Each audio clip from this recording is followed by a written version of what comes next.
السلام علیکم ورحمۃ اللہ وبرکاتہ۔ آج سے ہم سورہ الغاشیہ کا مطالعہ شروع کر رہے ہیں۔ اس کی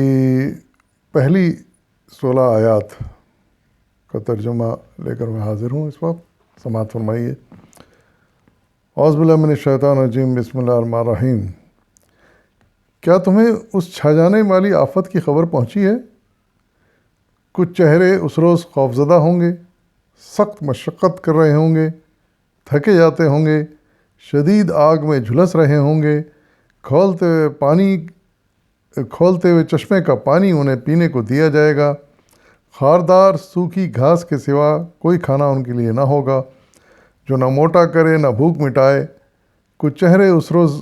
بارانوق ہوں گے، اپنی کارگزاری پر خوش ہوں گے، عالی مقام جنت میں ہوں گے، کوئی بیہودہ بات وہاں نہ سنیں گے، اس میں چشمے روا ہوں گے، اس کے اندر اونچی مسندیں ہوں گی، ساغر رکھے ہوئے ہوں گے، گاؤ تکیوں کی قطاریں لگی ہوئی ہوں گی اور نفیس فرش بچھے ہوئے ہوں گے۔ صدق اللہ العظیم۔ اس آیت میں پہلے تو اللہ تعالیٰ انسانوں سے مخاطب ہے، عام انسانوں مخاطب ہے، پوری دنیا کے انسانوں سے مخاطب ہے، اور سوال کر رہے ہیں کہ کیا تمہیں ابھی تک قیامت کی کوئی خبر نہیں پہنچی؟ یعنی ہر دور میں مختلف نبی آتے رہے ہیں، کوئی دور ایسا خالی نہیں گیا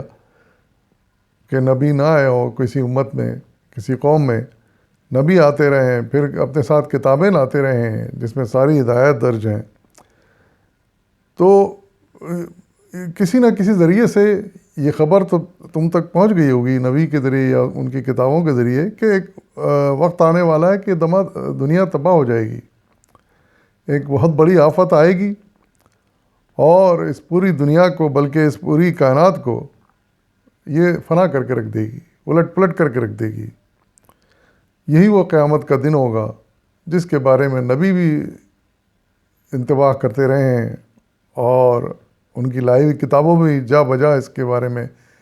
وارننگ دی گئی ہے، خبردار کیا گیا ہے۔ اور وہ قیامت کا دن ایسا ہوگا کہ جب سب مردے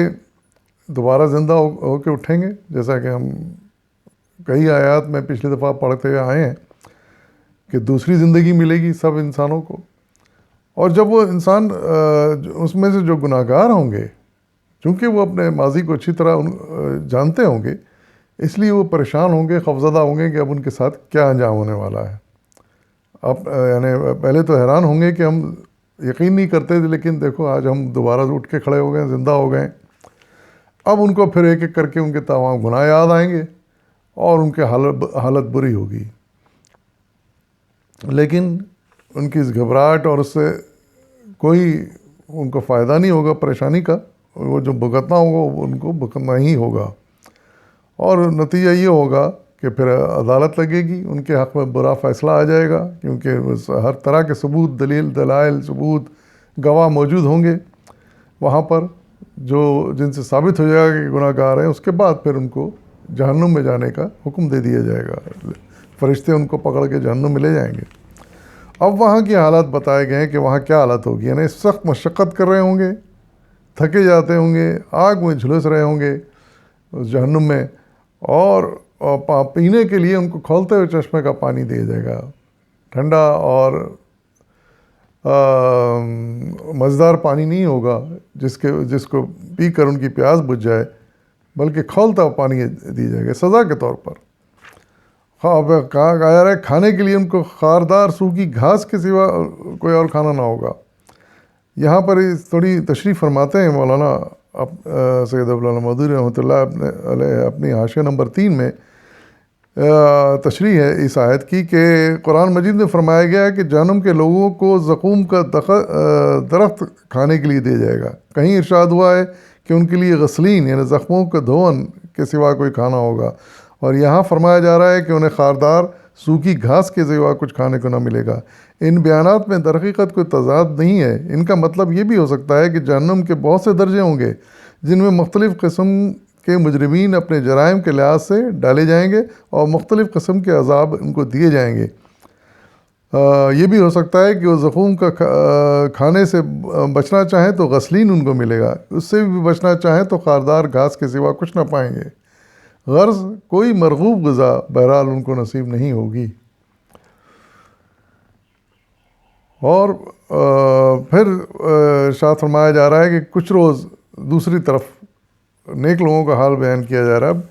کہ ان کا حال یہ ہوگا کہ ان کے چہرے بارونق ہوں گے، یعنی کوئی پریشانی، کوئی الجھن، کوئی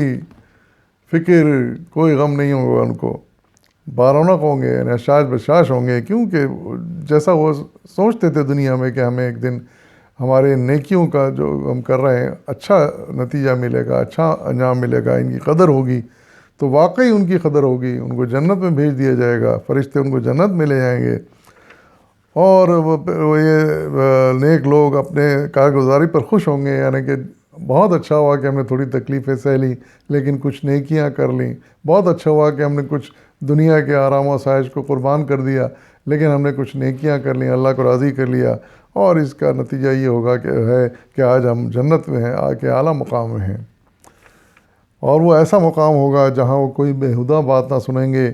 اس میں چشمے رواں ہوں گے، وہ اور اونچی اونچی مسندوں پر،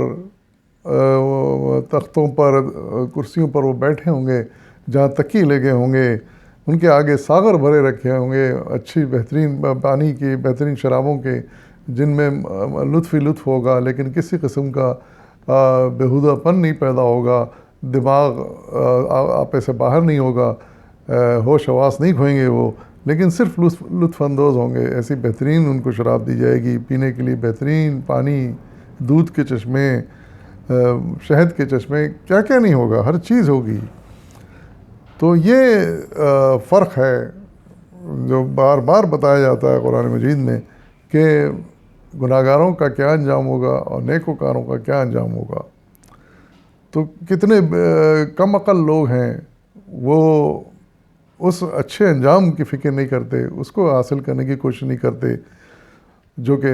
بہترین ہے انجام، اور ہر طرح کی اس میں رعایتیں ہوں گی اور مستقل ہوں گی، ہمیشہ کے لیے ہوں گی، ایسا نہیں ہے کہ آج ہے تو کل نہیں، چند سال نہیں، ہمیشہ کے لیے وہ راحتیں ہوں گی۔ تو اس سے بڑھ کے اور کیا چاہیے انسان کو، اس سے بڑھ کے اور کیا چاہیے، کیا ہی بات اچھا ہوگا کہ ایسی ہمیشہ کی اچھی زندگی مل جائے، ساری فکریں مٹ جائیں، ہر طرح کا عیش و آرام ہو، یہی تو انسان چاہتا ہے دنیا میں، اسی کے لیے تو جدوجہد کرتا ہے، اس تھوڑی سی زندگی کے لیے۔ تو وہ زندگی جو ہمیشہ کی ہوگی، اس میں اگر تھوڑی سی محنت کر لی جائے اس کے لیے تو ہمیشہ کا آرام نصیب ہو سکتا ہے۔ یہی سمجھانے کی کوشش کی جاتی ہے قرآن کے مختلف صورتوں میں، آیاتوں میں۔ خدا کرے کہ کچھ لوگ جتنے لوگ سمجھ سکیں اس کو سمجھ لیں، اس بات کی اہمیت کو، تو وہ فائدے میں رہیں گے، اور جو نہیں سمجھیں گے، غفلت برتیں گے، وہ نقصان میں رہیں گے۔ وآخر دعوانا الحمدللہ رب العالمین۔